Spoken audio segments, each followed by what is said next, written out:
Welcome to Access to Perspectives Conversations, the podcast for bridging academic landscapes.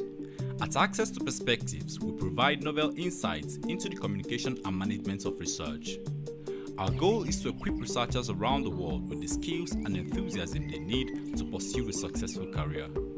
You will get insights around the topics of scholarly reading, writing and publishing, career development, project management and research integrity, all embedded into open science practices. Learn more about our work at accesstoperspectives.org.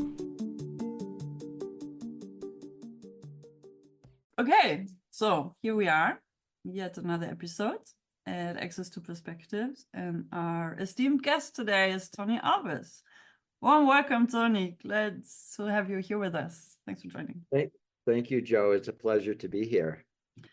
So, we've known each other mostly remotely, but also actually met at, was it Frankfurt and or London Book Fair? Whichever book fair twice by now. Yeah, I think it was the London Book Fair, and I think it was the STM meeting in Frankfurt. And that, yeah, just most recently. Nice. Okay. So, a lot of things two main themes we're going to talk about today. And they all are overarched by the topic of diversification as well as decentralization, which are two trends. Is it trends? No, basically, are things that are appreciated, not only appreciated, but also facilitated by many open science stakeholders, facilitators, hence facilitating. Okay, let me not lose it in the terminology and coming up with words that sound very intelligent and then make a mess of what I'm trying to lead towards. But the floor is yours to now please share a little bit about your background, where you're working at today, what got you there. And then you've worked with and around peer review for the last 20 plus years, you mentioned. Mm-hmm. So what's so interesting about peer review? Makes you stick with it for so long, as much as, of course, it's an important quality assurance vehicle is a word that comes up right now, and debated to a large extent lately, which is why we talk about that. And you also contributed in Facilitate Conversations, contributed yourself also recently with a poster as a result of the ORCID conference on open access scholarly publishing earlier this year. But no, so what brought you into peer review and what's so fascinating around it? Okay, sure. So I've been working in scholarly publishing since 1990. And my first publishing job was as an editorial assistant for an acquisitions editor who worked for the publisher Mosby, CV Mosby. And that was, they had been then acquired by multiple other companies in the meantime. And I think that imprint probably sits with Elsevier today. But I started working as an acquisitions with an acquisitions editor and helping her to basically process textbooks, professional textbooks written by physicians for physicians. Mm-hmm. And that so that's really where I began to learn about the publishing process, particularly from a book perspective. So she would work with the authors to develop textbooks, and I would then work with the authors to make sure that they got their chapters in and the figures in, and that all the permissions for all the figures were there, and to then fill out the transmittal form and get that book into the production process. And that's where I learned all the names of all of the different publishers in scholarly publishing, because I would have to write for permissions to all of those different publishers to use those images and those figures from their journals in the books, in the textbooks. So that was a really great intro into the world of scholarly publishing and science publishing. I originally wanted to be in trade publishing, but that was not that it was much easier to get a job in science publishing at the time. And I thought I would, figure out a way to move into trade, maybe become a literary agent or something like that. But instead, what I found was that it was actually a really interesting field. And I moved from textbooks into journal publishing as an assistant managing editor for the journal Circulation Research, which was published by the American Heart Association, and it still is.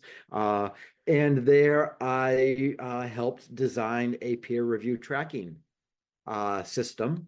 Every day we would receive a giant box full of mail.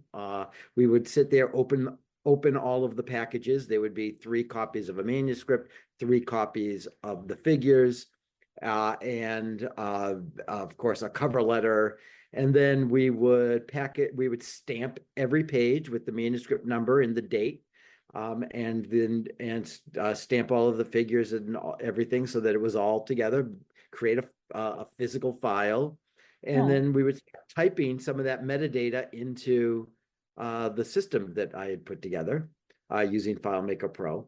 And then we would start phoning reviewers based on the suggestions of the editors. And so we would go and we would look through various catalogs of researchers' names and phone numbers, and we would call them, and then we would fax title pages and abstracts, and we'd call them back up. And so it was very— Hold on for a second. That was the time when people were still using fax machines. Interesting. Yes, that was. And you can still see those numbers in whatever email signatures and websites. It's using these things still, but I think some do, and they serve well for some purposes. But yeah, I think so. That was, that was a very manual process. Every day we would then package up the manuscripts and ship them off to the reviewers. And every morning when we'd come in, we'd look to see if there were reviews that had come in via fax. And they would, be those curly paper reviews that used to come out of fax machines. And then we upgraded the fax machine so that because the editors were getting really irritated with that. So, and we always want to make sure that our editors are not irritated. So that was so that's where I really learned the peer review process. And then I went to work for several years for an electronic publisher called Silver Platter Education, and we developed educational software for physicians and for continuing medical education. And so I worked directly as an acquisitions editor with physicians, helping them to understand how to put their content together into a script and a storyboard. And then I'd work with our educational designers and animators and programmers to turn that into a piece of software that would be distributed on CD-ROM. And then we started to distribute them on the internet, which was a little disappointing because the CD-ROMs had video and narration, but the internet couldn't handle any of that. Okay. So, YouTube was it was 1994, 1995. So, it's funny how recent all these tech things are, actually, when you think of it. I mean, relatively speaking, some people are only born after, but probably many of our listeners. But but if you look at the time scale when YouTube came about, which we are so used to by now, and then you could have just uploaded there, but no, at the time it wasn't possible. Yeah, we were putting content on the internet that had to basically be degraded from the CD-ROM because, it had to be images instead of video. It had to be written narration rather than spoken narration, and interactivity.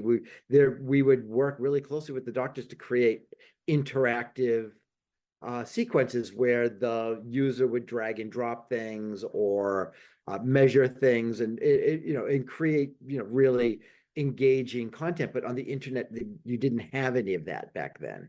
So basically, we ended up with slideshows on the internet. But that was really that's where I learned to work with software. That's where I began to understand really how software worked. When I developed a submission, not a submission system, but a peer review tracking system using FileMaker Pro, that was an off-the-shelf database that was just like using Excel. But when I went to Silver Platter Education, that's where I really learned how to work with developers and how to speak the language that or how to understood the challenges that creating software entailed. And then for 20 plus years, I worked at Aerie Systems as the product owner for editorial manager. So from the very beginning of the EM product, I was there sitting next to the developer, working to build the very first version of editorial manager. And I used a lot of what I had learned running a peer review, manually running peer review, and thinking, how can this be automated, and how can this be handled in a way via software. And you talk about some of these systems and some of this technology really hasn't been around that long. At that time, reviewers and editors were resistant to email. And so from 2020, from like 2001 to, I would say, 2008, 2009, there were people who didn't want to do their work online at all. And so that was a real challenge, because the idea is that the efficiency is based on the fact that everything is online. So then today I am now with Highwire Press, which is the platforms division of MPS. MPS is a company that's based in India. And MPS does a lot of content services, like XML conversion, composition, proof, copy editing. They also develop systems. They also develop e-learning products, and they also write educational content for publishers who publish textbooks. So, but my role is in the platforms division, focused on developing software as a service products, and not just submission and peer review tracking, but also hosting platforms, analytics platforms, and other sorts of platforms used throughout the entire publishing process. What does that acronym stand for, MPS? MPS, it originally stood for Macmillan Publishing Services, but it was an Indian company bought that from Macmillan, and so it really just stands for MPS. MPS Limited. Yeah. Oh, okay. Okay. Cool. Okay. Yeah, I wasn't aware of the scope and portfolio of services and solutions they developed. Thanks for sharing that. Wow, quite a journey. So from what I heard, and but what's the fascinating part about peer review makes you stick with it over time? As I gotten to know you, I feel that you enjoy facilitating processes, also making processes more efficient, as much as also engaging with the different stakeholder groups in that process. Is that right? Yeah, I think one thing you hit on there is that I really like to see processes and organization. And so I have a deep love of seeing things categorized and cataloged.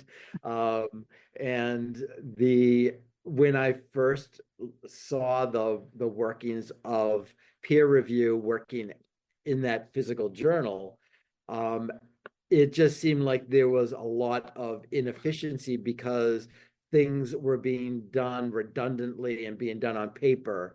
And even though I don't have a software background, I majored in English and classical mythology.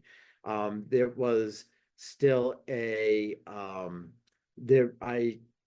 used to spend a lot of time with my Commodore Amiga, playing games and just playing around, not programming anything, just using software.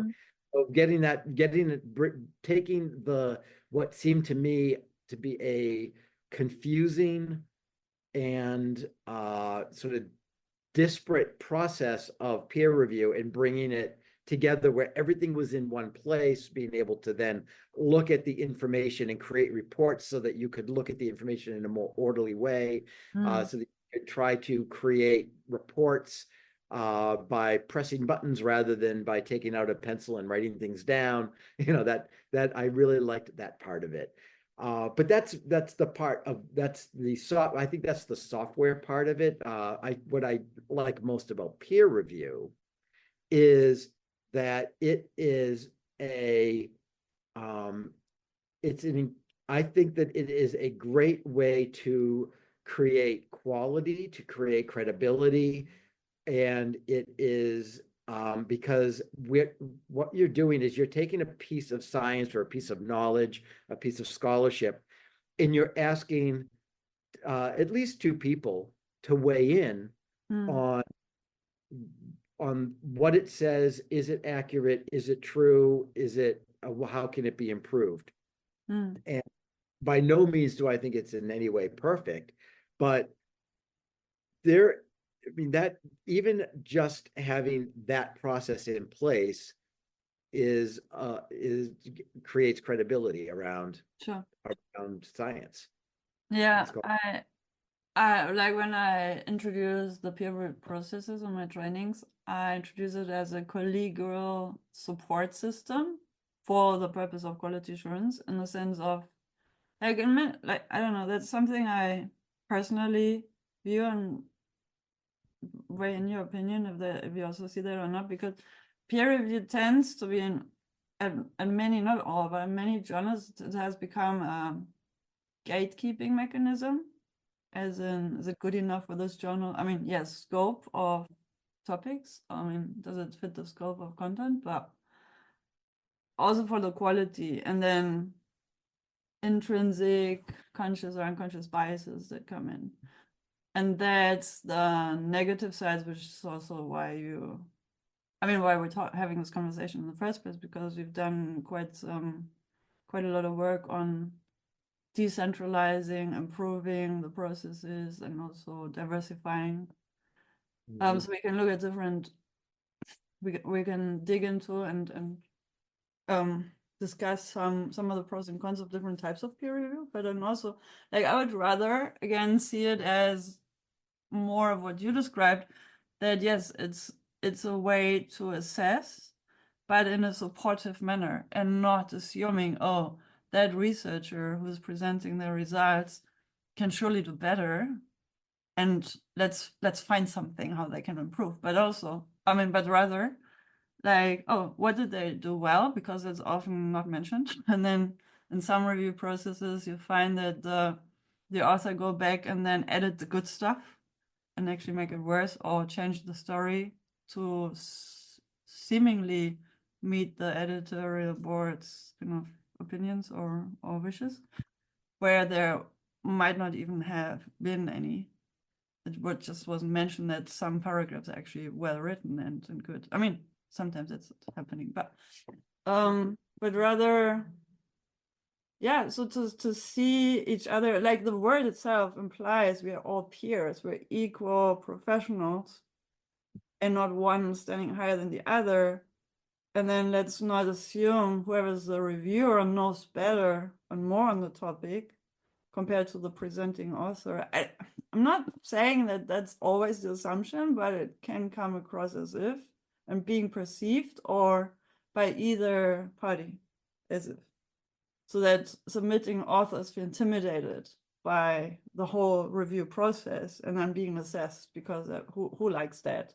Like to have their work assessed in the first place, because then you have all kinds of fears come up, like, oh, what if they don't like it? What if it's not good enough? What if whatever? But rather, if we can foster a culture where everybody knows we're all in this for the betterment of science or for the sake of societies, because that's what research is here to serve. And we help each other to ensure that the results presented are in their best possible shape and form. Yeah. Well, I think obviously that's always the goal, but then reality kicks in, that's what I'm saying. So, in other words, thinking of peer review, can we, well, there's a lot of debate about peer review. Oh, here's another question I had.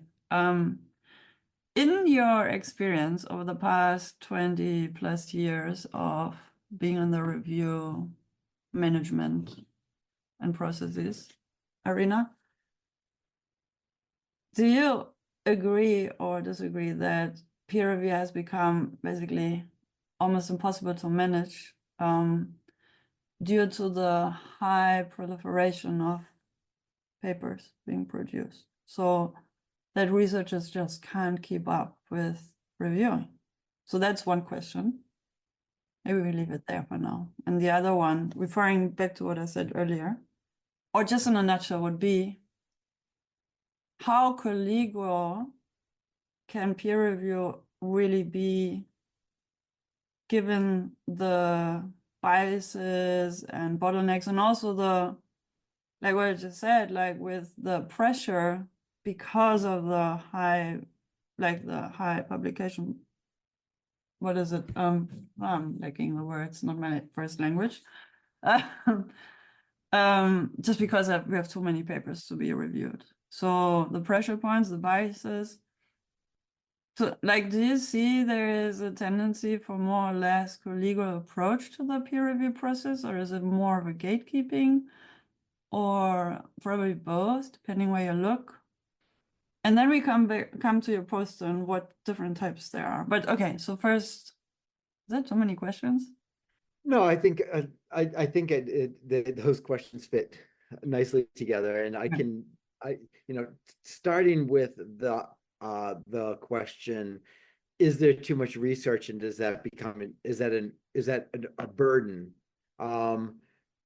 Last year at the Researcher to Reader conference, I and several colleagues ran a innovations in peer review workshop. Mm-hmm. And it was a 3-part workshop, and all the participants basically participated in all 3 sessions. And it was really interesting because one of the top recommendations was that maybe we don't need to have as much research going through peer review as we have today. That some of that research is probably unnecessary, and that institutions in particular need to maybe pull back on their requirements to have their researchers publish as much as they are being asked to today. That and so that, not that research isn't important, but in some cases published there is probably too much information that can be adequately processed. And I think back to when I worked in that journal office, working with physical papers, the editor again and again would write down the same names of the reviewers on that cover page, and we would have to go back to them and say, no, we just asked this person 3 days ago to review a paper, and he would ask, well, are they done with that yet? Because then they can review another one. And it'd be like, no, you don't understand that. Second work. Come on. Yeah, right. And so, so that there is, and, so today we're looking at such an explosion of content, such an explosion of research. And I think back, 30 years ago where, it was hard enough to find reviewers. It just makes sense that there's just too much research for the current peer review process to really adequately review. And that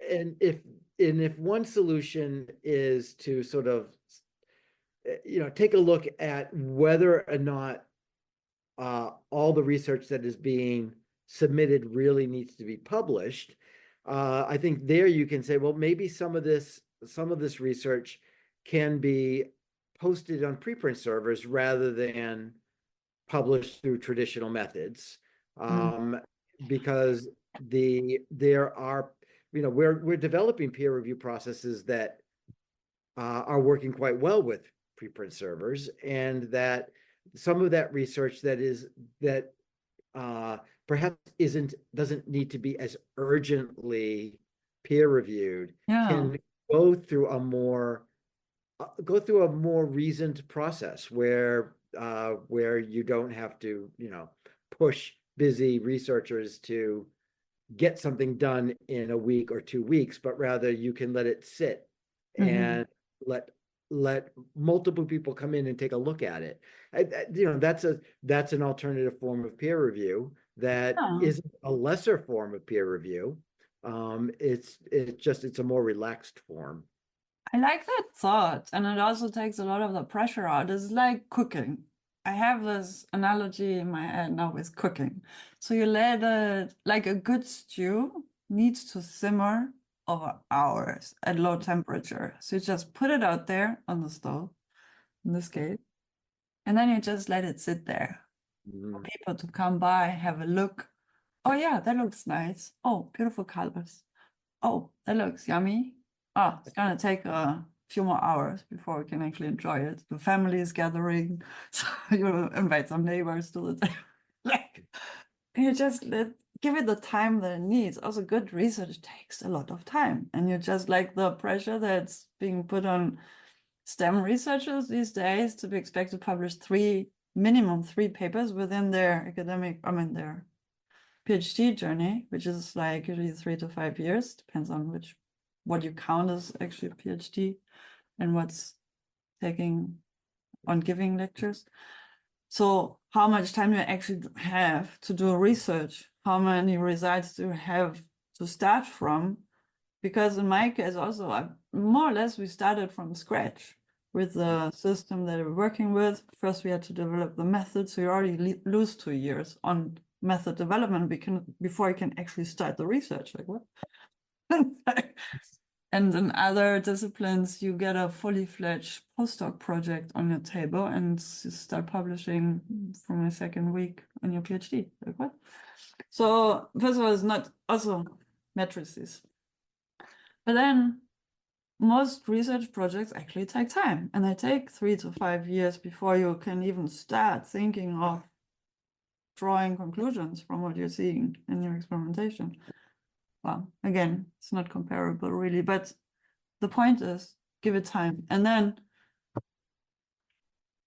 the scenario that just got opened, we have preprint servers now. We have institutional repositories ever since where theses can and are being published. Nobody just nobody looks at them because they're difficult to find. Or you don't even think of looking into a repository which might or may not be open access in whichever university on this planet, because there's no research system, like there's just a few, which are also heavily underutilized systems that make these works and theses discoverable in the first place to contribute to the knowledge system. So all we look at is really the grain on the tip of the iceberg, as I tend to say, as much as there's a lot out there which has DOIs, Crossref generated, and there's all these items which never see a DOI because they're simply too expensive. But the research is there and the results are there, not to be appreciated because there's no system for it. So I feel, sounds a bit desperate. Maybe that's the era we live in. No, but I think there's a lot of good initiatives on the way, many of which you outline on the post. I'm already looking at it, peeking to the side here, to my second monitor. So let's pull this up. Okay, just to finish that sentence or that thought. So as much as we have preprint servers, many people love and promote them. Many people hate them and say, oh no, we shouldn't put the research out just like that because it needs to be vetted first. But then, as you say, some, yes, is very crucial to be vetted before it finds its way to the public. And other is just good to know that it exists because it might actually be useful as is. So why not make that accessible? And who, if not the researchers themselves, are the ones to decide if a vetting process is needed or not? And that vetting process can be a peer review. Yeah, I don't know. So not expecting any answers to any of these questions, but these are being debated in various fora, also by us here and there. But like anything in life, there's no one size fits all solution. But it's good that we have different options. So let's look at some of the options. In the poster that to the listeners you find in the show notes, linked, the title being Diversification and Decentralization of Peer Review, designed by you, Tony. And you start with the traditional peer review introduction. So first of all, this is not your fault. Whenever I see the word traditional, when it comes to scholarly publishing, what are we talking about traditional? How long has this been around?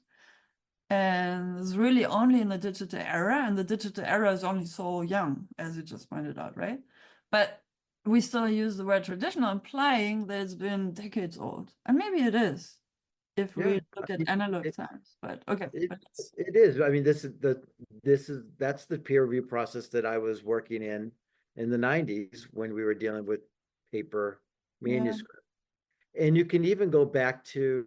But now, just to challenge you on the word traditional, what verifies the use of the word traditional? Because in a cultural context, traditions only, you would call tradition something that's not decades, but centuries old, right? Well, it depends because remember, you know, people create new traditions. Okay, let's not get obsessed with that. Sorry, it's just a thing. Like when it comes to traditional publishing, what is that? Yeah, but so, traditional peer. Okay, so the peer review process as we know it, or as we the peer review process as we know it, and I do, you know, you can trace it back to the Royal Society and the proceedings of the Royal Society, where, you know, the scientists would write letters to each other, and they would then critique each other's science, and then the purpose of actually publishing in that journal was, number one, so that everybody could have access to that science. Two was to establish it as settled science, even though that's kind of I mean, science is never settled, right? Science continues and changes all the time. And third was to create provenance over an idea. So, you know, basically ownership of an idea. So, and that is really still what we do in peer review today. That's why when you submit a manuscript to a journal, the date that you submitted that paper to that journal is so important, because it shows that you are the one that originally had this idea on a date that's sooner than another journal where somebody submitted a manuscript a month later, right? I mean, that. So, you know, and all of those, you know, that is a process that has been going on, you know, for decades. Now, you can talk about the business model of journal publishing as being something that is fairly new, started kind of in the Maxwell era. You know, I think that's where I got hooked, and now I saw the word traditional and peer review. It's a whole other story. I agree. Yeah, and I always tell people, separate business models when you're talking. Take the business model away when you're talking about peer review, because it doesn't matter what the business model is, because content needs to be validated however it's validated. And today we do it through an anonymous peer review process. Well, I mean, I'm being a blanket statement. We do it through anonymous peer review. Most that, widely adopted system is. Yeah. So that's it. where only a certain few people get to see get to see the paper and get to look at the reviews and then decide on whether it should be revised or accepted or rejected. And there are probably good reasons why I do believe there are good reasons why we're at where we're at, because because technology was a barrier. Mm-hmm. That barrier doesn't exist anymore. It was very difficult. I know it was difficult to find reviewers when you have to call them on the phone and fax them papers, and they have to fill out the form by hand, and they have to type, they have to write it out and have their administrative assistant type it. That's decades of that technology, and it's only been 20 years where we've had different technology. But then think about which, because the fact that people had to handwrite into an actual form on paper, doesn't that also ensure some level of quality of the actual review? Because they take time and effort to get it right in the first place, not just type something in the computer which can be erased or not, and then just send it off quickly because they're already time pressured. Maybe I don't I might write something down and then have a better idea, and instead of crossing it out, I might just go with my less good idea because I've already gone and written it. But Point taken. So, but technology has really changed it all, right? I mean, now it's easier to share papers. It's easier to comment on papers. It's all on the internet. And I do think that we've been slow to recognize that change. And that the technology does allow us to be more open, whether it's through open peer review or just and open access, and being able to have open protocols and open methodologies where you don't have to go digging through paper journals to get this information. It's all right there, indexed and searchable and tagged. And so all of the technology means that peer review we can experiment with peer review in a lot of different ways, and we shouldn't be afraid to do that. I just want to, as much as it sounds nice, yes, it's indexed, but then indexed where and by whom, and what else is not indexed, as we pointed out earlier. So assuming that everything is right at your fingertips is just not true. But a lot is on our fingertips. But again, like, it's a biased lot, like a painfully, and this is again why we're talking, because you help to facilitate a lot of diversification efforts underway. So yeah, I just needed to intervene here. And yes, and rather. So sorry. No, exactly. And I think that's kind of where I was going, is that with because we have those capabilities, and you're right, it's not being utilized around the world. In many places, particularly in lower income countries, where there is not the same support for scientific discovery, and then for the publishing process, that a lot of that research is not getting surfaced in the way that it should. But technology today does allow for it to be surfaced. Potential is there for sure. Yeah, and you mentioned earlier about bibliodiversity, open scholarship and bibliodiversity, and earlier this year I had put together a panel that addressed open scholarship and bibliodiversity, and one of the one of the presenters, she's from Africa, and she was talking about the need to it was Dr. Nakuthala Machunu from the Africa Open Science Platform. So you know her because you actually connected me with her about this talk. And she talked about making African research more discoverable, and that the African Open Science Platform it is servicing African research. And so rather, in a sense, I don't know if this is a good way to put it, but sort of decolonizing it, right? So, making African research accessible as African research, or as research that happens to be published in Africa.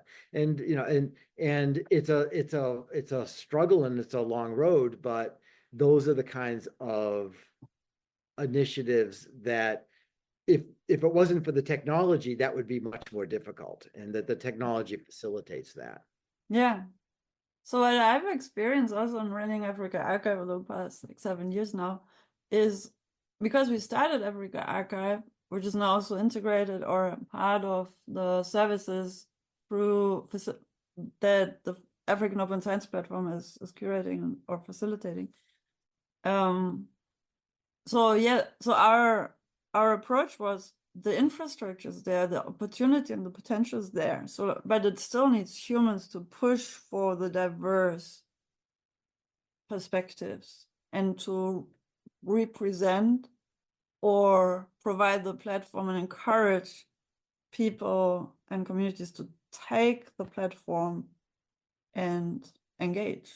Yeah. So that's also here. So, and that I think is also reminding me of the discussion around artificial intelligence, like as much as it's a vehicle, a tool that's accessible, but then to make it globally inclusive and actually diverse and beautiful as it can be requires extra efforts by everyone involved, by those who are quick to adopt the new technologies, to also leave space and stay humble for newcomers who might be late to adoption for various reasons and obstacles in their way.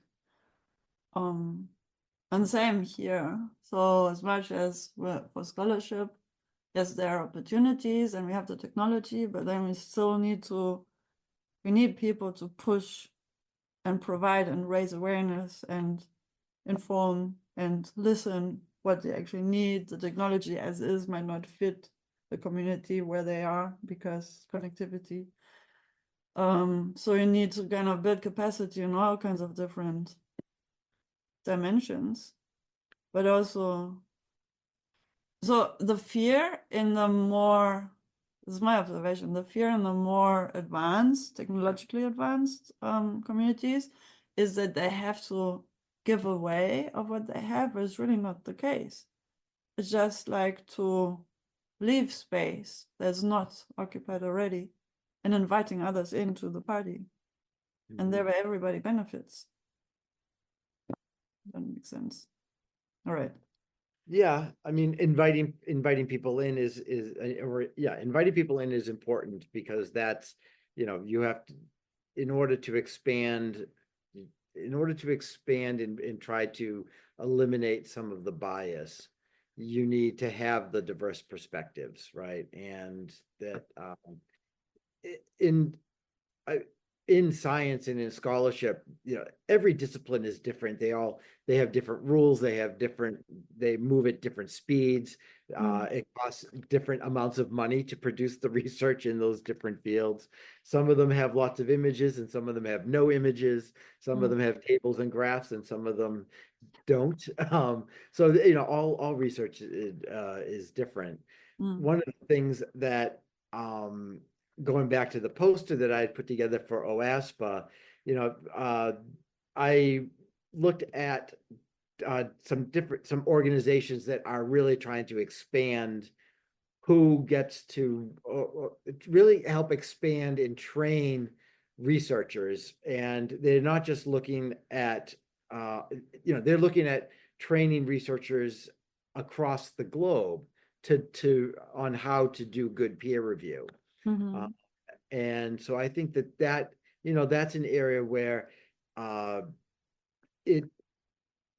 think it's important. Again, what they're doing is they're inviting people in to participate in a process that is valuable to society, because again, just going back to the value of peer review, I think that it's so important as a quality control, despite any of the problems that might exist in any particular circumstance. It's still, having that process take place is really, really important. And that though a lot of times they are focused on preprints and review of preprints, which I think is great to have that in place.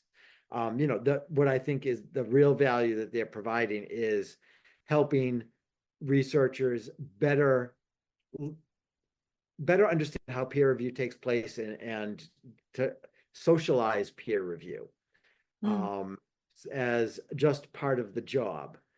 And I think another thing that came out of that workshop I was talking about at the Researcher to Reader is that the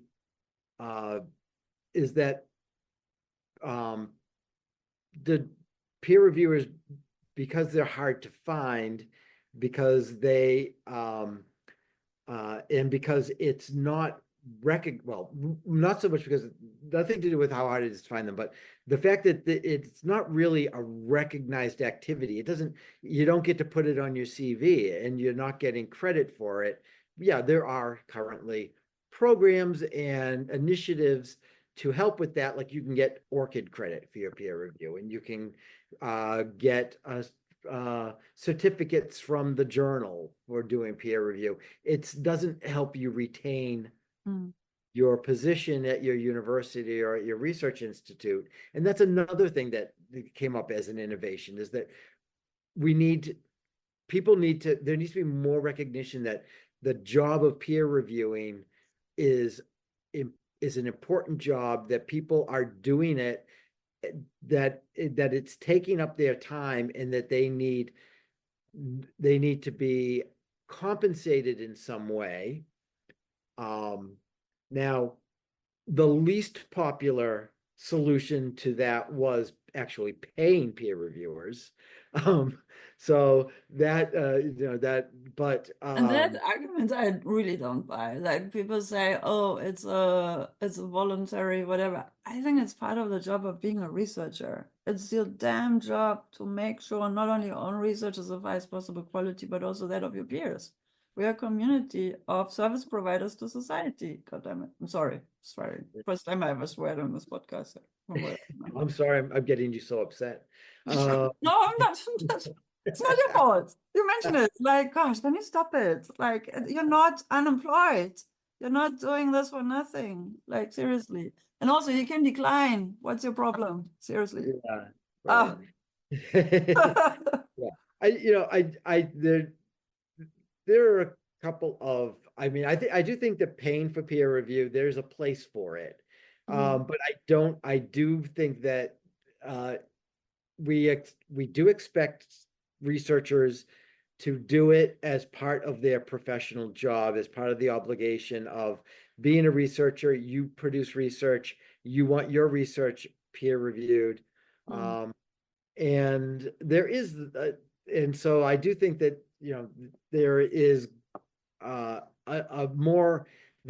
we need to make sure that activity is being recognized, that institutions understand that when they're paying their researchers, part of what they're paying them for is the involvement that those researchers have in the community, helping other researchers and scientists by reviewing their papers and providing positive, useful, or negative feedback. Yes, exactly. No, thanks. That's what I also like. That's my second addition to the what I said earlier without the swearing. Like, I mean, it's also like where you find researchers being painfully underpaid, which is actually a reality in many parts of the world. Then you might pull that argument, why not pay people for doing the work? Because it's an actual service to the community and the global society at large. But, and then also, like you said, if we look at peer review as a process for quality assurance and peer support, or one serving the other and vice versa, aside from any business model, like it's just the process. So anyways, okay, I'm losing it again. But Well, so yeah, but I think where the pain comes, why people bring this up in the first place, is the overcharging of certain publishers for certain services, and then peer reviews in that mix of services, and that's when there's a rising feeling of, oh, that's not fair, because the bulk of the work is actually being done by the academics. But I think that's really not only comparing apples with pears, it's comparing blueberries and celery or something. I don't know. I mean, it's also taken me, like, not sure where I stand with this opinion, but it's been quite a journey to get to this point of how I see the debate. But I totally agree with you that we need to see peer review as part of the process, and also see it within the whole assessment debate. Like, researchers need to be acknowledged for any service to the community, be it the producing results, serving the community through peer review, and other things. Like making sure that documentation is good, because otherwise the whole research activity is nonsense to begin with. But that's for the Quora people to solve, not for us. When I was putting together my poster for diversification and decentralization of peer review, I had this concept in my head of a conversation, that peer review is a conversation. And part of that is because, you know, when I look back at the proceedings of the Royal Society, that was a conversation that was being held in person. You know, people would meet and talk about the experiments, and then they would, or a conversation through letter writing. But the anonymous peer review process has sort of stunted that or stilted that, because it's not as interactive. But again, going back to technology, we now have that opportunity to have a real back and forth. Yeah, isn't that beautiful? Yeah, and so, you know, and I know that you know, so open peer review is I think a really great thing. I think that it's really useful. There are some drawbacks, and I'll talk about those in a second. But, you know, if you can have somebody look at a paper, provide commentary that in an open forum, and let other people discuss and argue about that, about whether or not that person is right or wrong, you know, and being able to show everybody the thought process behind the evolution of that research from, you know, an idea that's ready to be presented through to an idea that is now being, quote, published. I think that, you know, being able to see that conversation is great. Like I said, there are some problems there. One is that the unfortunate nature of humans is that they tend to attack each other, and that is only over scarce resources, whichever that may be. Well, you know, I have heard and seen some some research around the fact that, you know, women or early career researchers don't always want to be associated with criticism, because it could affect careers and that sort of thing. So, you know, there are things that openness doesn't always equate to something positive, and I don't know what we do about that sort of thing.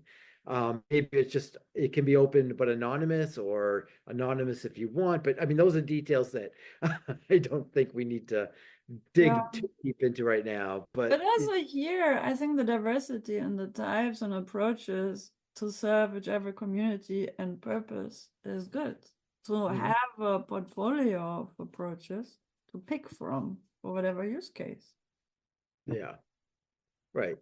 We shouldn't be mandating that anonymous peer review is the only way to evaluate science. Yeah, or community peer review, because many people, like you just pointed out, are bloody scared to have their work taken apart by a crowd of people. Scary for some. Right. Yeah.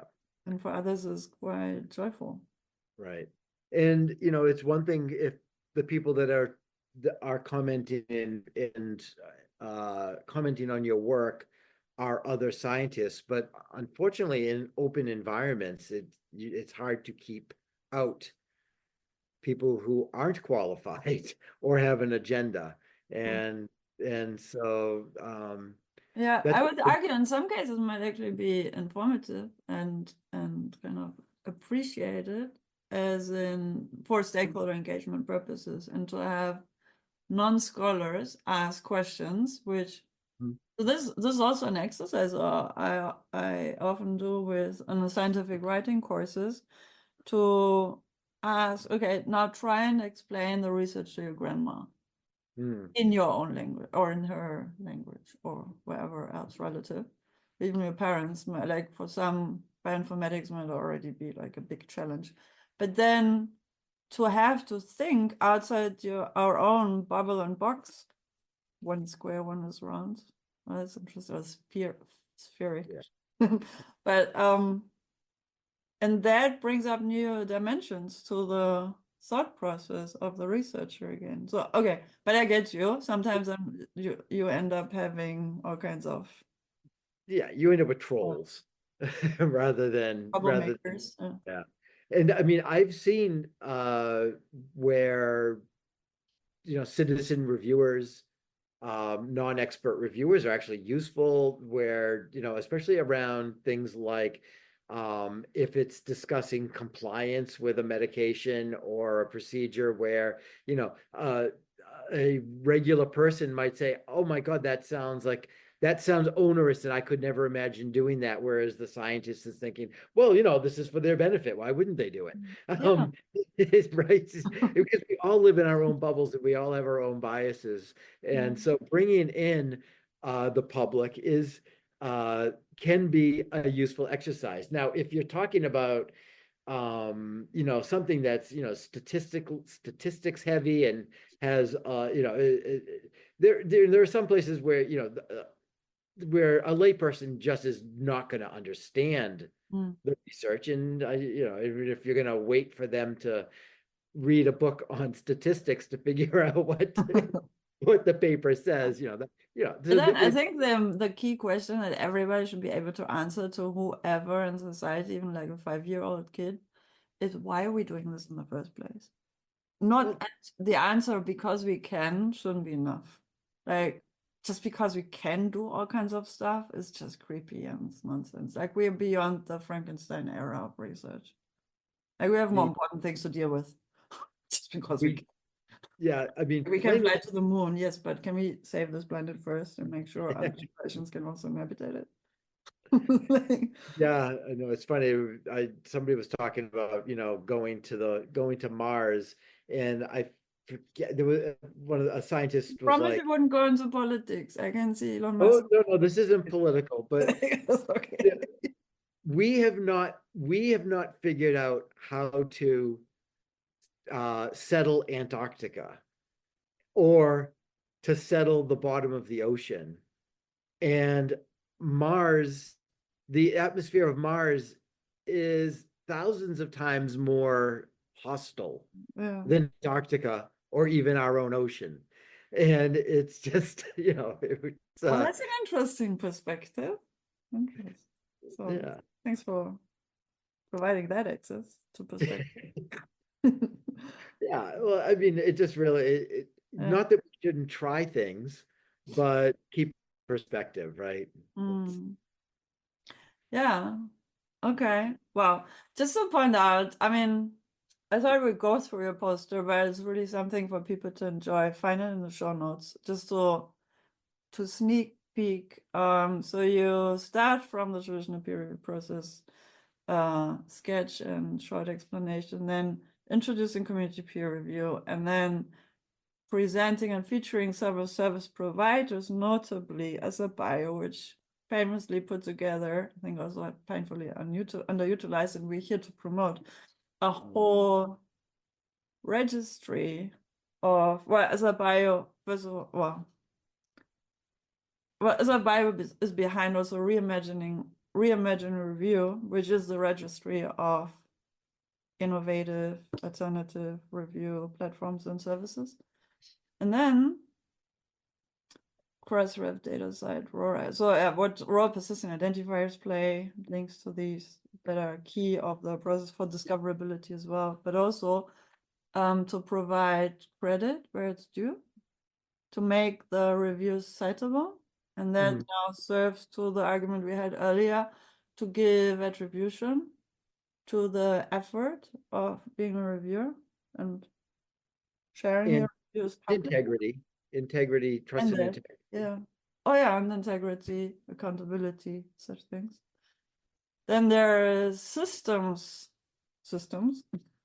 like integrations, like Notify from the core coalition of open access repositories, Notify features where databases and repositories can now use or plug into community-based peer review platforms such as peer review and others. So there's a whole, it's like a sketch, an overview, an introduction to like the diversity of peer review tools and services and types and things. So as much as it's just one, like a poster, but it gives like a holistic overview of what's going on these days. And then can you just mention the reasoning behind the 4 use cases in a nutshell? So the post is wide ranging. It talks about everything from preprint peer review to post-publication peer review and everything that has to happen in between. And so the use cases are really designed to show how the individual service providers' resources and protocols are being utilized in real life. And so going back to the service providers' resources and protocols, those are like the building blocks of community peer review and the effort to diversify and decentralize peer review.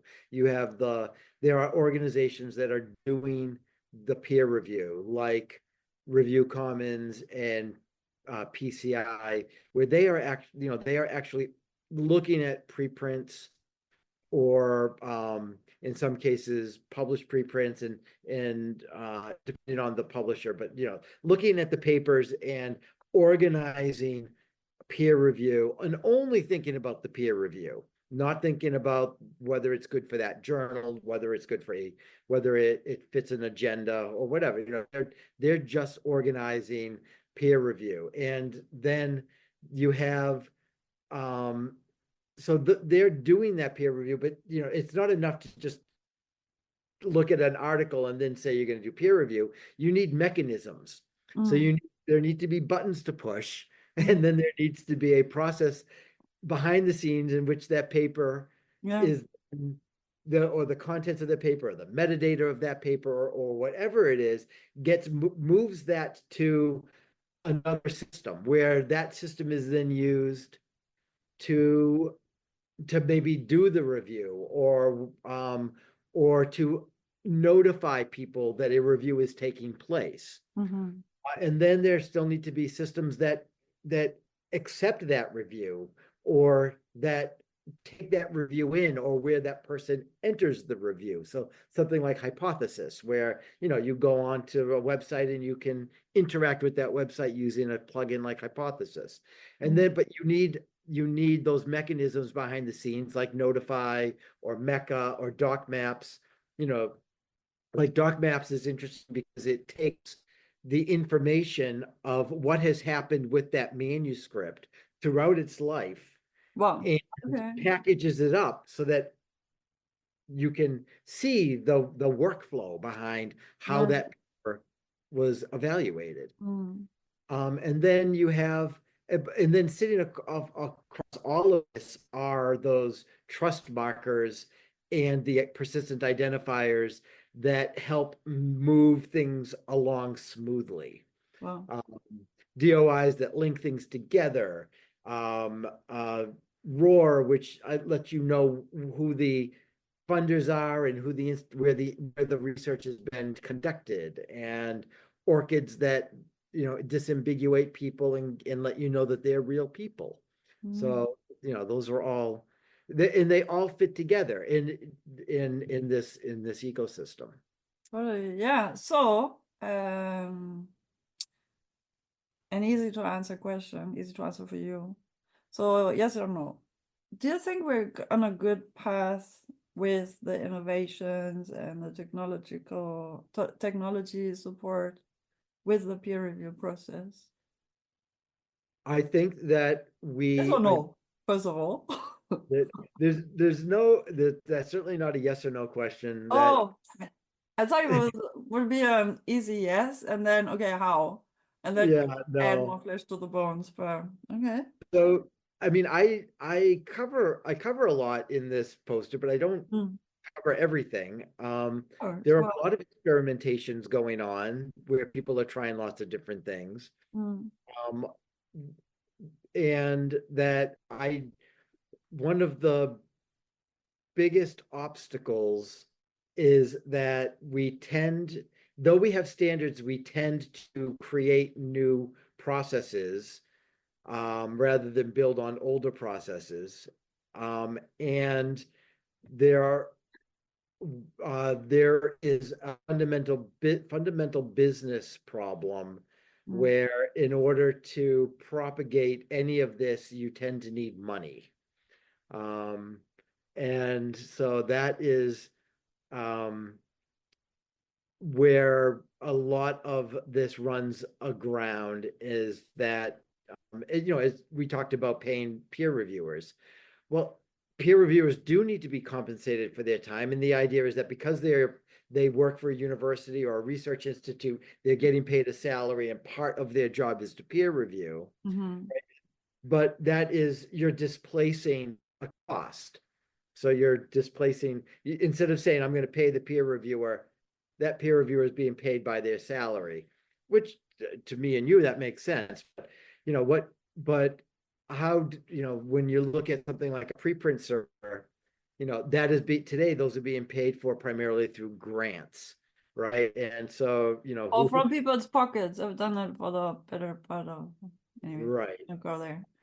Yeah. and so some of these organizations that are doing peer review are not necessarily getting paid for that peer review either. And so and it's maybe not the peer reviewers who need to get paid, but people who are actually administering it. But that comes back to the same question we have with the APCs. We agree that, or some of us agree that article processing fees exist or costs exist. It's just not clear it's going to cover them. I mean, if you don't want the authors or the readers to pay for the costs, who else is going to cover them? And this is what I see missing from much of the Diamond Open Access debate, because yes, there are other routes and other sources, but can we name them and also agree that there might be more than one bucket to source from? Yeah. But we just need to put names and accountability and hold institutions and governments and stakeholders of research, societies accountable, taxpayers. But is that like the whole debate with APCs, and now, as you pointed out, as all these new services, they're often community driven, like bottom up, and then a lot of sweat and tears goes in because there's obvious gaps in the system. Right. Thanks to technological advancements, which produces gaps which used to be filled, but now they're being, anyways. So, but yeah, how can we make all these efforts, not all, but the promising ones sustainable? But isn't that also how nature works? I talk about like the actual nature, not the publisher. Like evolution is a whole set of experimentation. Right. And a lot is not junk, it's just failed experiments, and failure is not negative, it's just part of the process. That's right. Failure is not negative. That's where you learn what works and what doesn't work, obviously. Yeah. And a lot of these experiments do come out of, research in universities. And then someone tries to commercialize them, and then, that's how nature works, right? If it But also can be, that's not bad per se, just like who gets all the revenue? And can we give some of it or the better part of it back to society? so that's, I tell people all the time that, I believe in the free market, and I appreciate market-driven incentives, and I particularly appreciate it as a socialist, because that is, socialism isn't communism. It is. Can you say that? Because I was not labeled. Let's put labeled, neither negative nor positive. Well, I was labeled a socialist, and I was like, okay, what's your connotation with it? Because I'm actually wearing that label proudly, like with pride. Like being kind of born in East Germany with the whole communist and socialist failed experimentation that we've been through. But the concept itself is something we, I think, can all agree on. It's just like, how should we bring it to life to make it work? Yeah. What I was saying is basically, socialism doesn't mean that everything gets distributed equally. It means that we don't forget that we're not alone, that we're social animals and social beings, and that we live in a society, and that some of the benefits need to be spread around, and they shouldn't be hoarded. And that is so that when we talk about innovation and technology, the idea is that, it's good to have open systems, because then we can all benefit from seeing what works. But at the same time, we need to be able to reward those people who did the innovative thing. Yeah. And that those rewards don't need to be outsized. Of course, we're working in a industry that is very collaborative, and like whether a lunatic can be the richest man in the world, seriously, and now has access to government. What the actual heck? Like, how did that happen? Capitalism made it possible. Like, can we just pull a break here? Yeah. Sorry, I had to go to the political arena just for a second. But yeah, no, you triggered it. It's your fault. Yeah, sorry. No, don't be. Okay. But yeah, so just going back to the main theme of what I was talking about is that, that sustainability is probably one of our biggest challenges. And I don't think sustainability is all about profit margin. I think sustainability is about collaboration and understanding that sometimes the wealth needs to be spread around in order for all of us to benefit from all of the innovation. That not every innovation is going to make $1 million, but it can be extremely useful and helpful and provide an important service. Thank you. What a nice conclusion. I have nothing to add here. Thank you so much. Thanks for being on this. Absolutely. Yeah. Okay, so the links to the scholarly products that you shared with us are in the show notes and the corresponding blog post as this episode releases to the public. Yeah, and looking forward to hearing more from you and seeing what's your next chapter? What's happening next year? In December, I'm going to be in London for the STM Innovations Fair. Oh, okay. Where we're showcasing a proof of concept around research integrity, a dashboard that aggregates various research integrity tools, along with some work that we're doing ourselves in our NPS Labs, which is our AI research division. And then next year, I'll be at the Researcher to Reader Conference, doing round 2 of our workshop on peer review innovation. I'll be there with Jason DeBoer, Alice Ellingham, Christopher Leonard, and Lizzie. Oh darn, I feel bad. I can't remember her last name, but she works for Alice Ellingham of Editorial Solutions. And then I'll probably be at the London Book Fair. So got a lot going on. See you around. I'm not sure I'll be at the London Book Fair again, where it tends to happen short notice, but I'll let you know. Looking forward when next I run into you. And thanks for being with us today. Yeah, it was a pleasure. I enjoyed it. Thank you. Thanks for joining us to listen to this episode. Do let us know what you think. You can email us or connect with us on our social media channels, which you can find on our website at accesstoperspectives.org. Email us at info@accesstoperspectives.org or book a call to explore how we can support you with your research planning, management, and publishing. Welcome you again soon for our next episode. Until then, have a great time.